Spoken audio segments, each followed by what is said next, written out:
Hello BookTube, welcome to Lizzie Faye Loves Books. I'm Elizabeth, and today I've got a tag for you. I'm doing an unofficial tag week this week for Vlogmas, and I'm trying to catch up on tags that I have been tagged in throughout this past year, and then I've got an original tag that I'm doing this week as well, and then possibly another tag or two that I just want to do that I wasn't tagged in. So today the tag I'm doing is the Because Feelings Matter tag.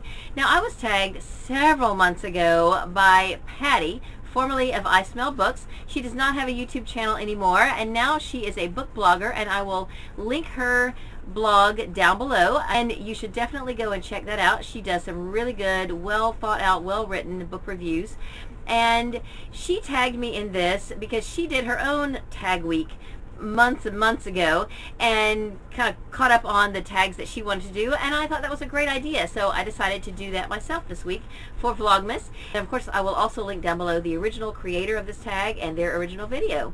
So number one, what made you feel confident either about yourself or your life?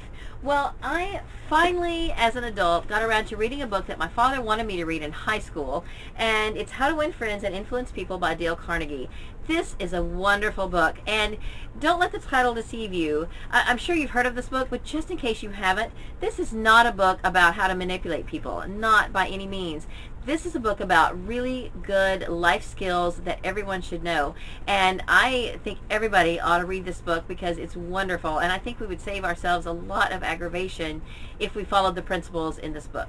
Number two, what book made you feel sympathetic or sympathize greatly with the characters? And I am going with Sold by Patricia McCormick. This is a heartbreaking book about a young girl who was sold into sex slavery, and it's just really sad. Now, it's not without hope, but it is just, it's difficult to read, but it's an easy read. It's a quick read, but I think it's something that we shouldn't stick our head in the sand about, and I definitely recommend reading it. Number three, what book made you feel anxious? Well, I've mentioned this one recently. Time to Kill by John Grisham starts out with a description of a horrendous crime. It's the rape of a child, and I can't even describe the anxiety I was feeling while I was listening to this, and enough so that I really wanted to just stop and not go any further. I did persevere, and I finished the book. It's just an abridged version, so it wasn't that long of a story, but that beginning was just really tough to get through.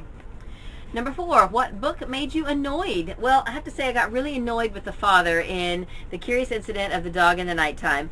He is a father of a child with autism. I am a mother of a child with autism, and I know I really shouldn't be so judgmental because I certainly have had many times when I have lost my patience.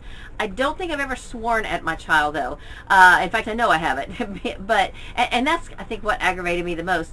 But there was just so many things that this father did that I just thought were horrendous, and I certainly hope that I would never do most of the things that he did in this book.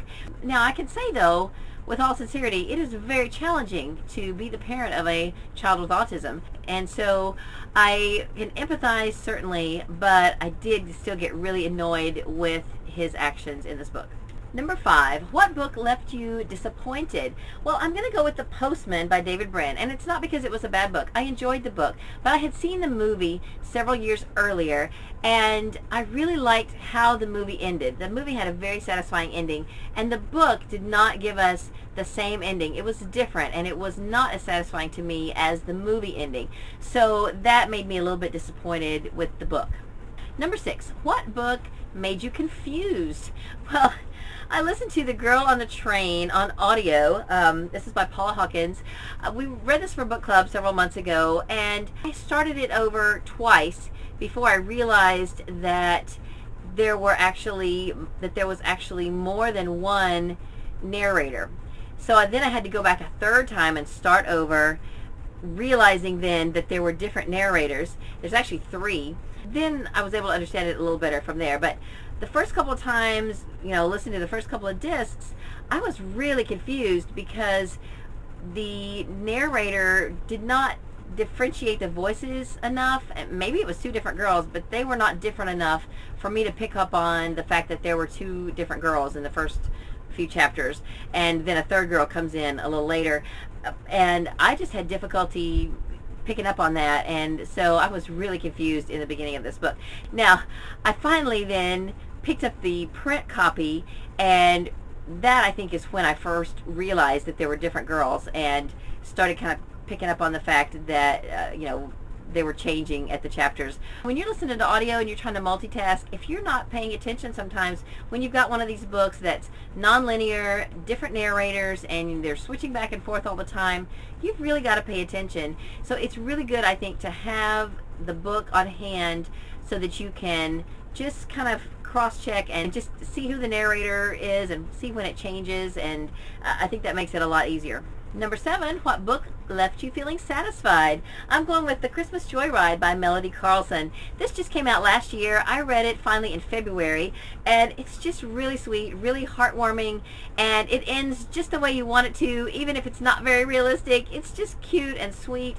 Now, I thought from the cover that it was going to be funny. It's not really a funny book, but it is very heartwarming and just very sweet. And then the last one, name a book that had a main character that you could really relate to. I'm going with one that I'm actually reading right now. It's So Deadly by Elizabeth Lynn Casey. It's the first book in the Southern Sewing Circle mystery series.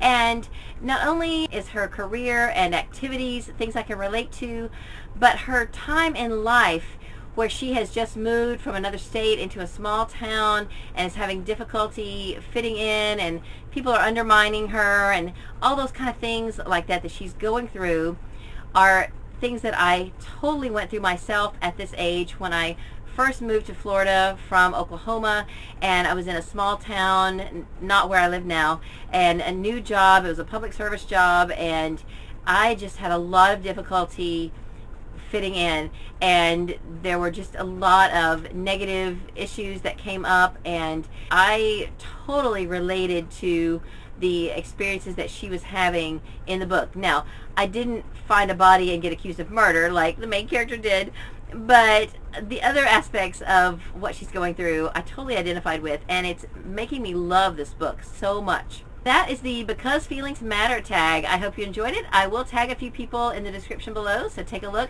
And if I didn't tag you and you want to do it anyway, go for it. I think it's a lot of fun. But that's all I have for this video. I hope you're having a great day. Read a good book, and God bless you.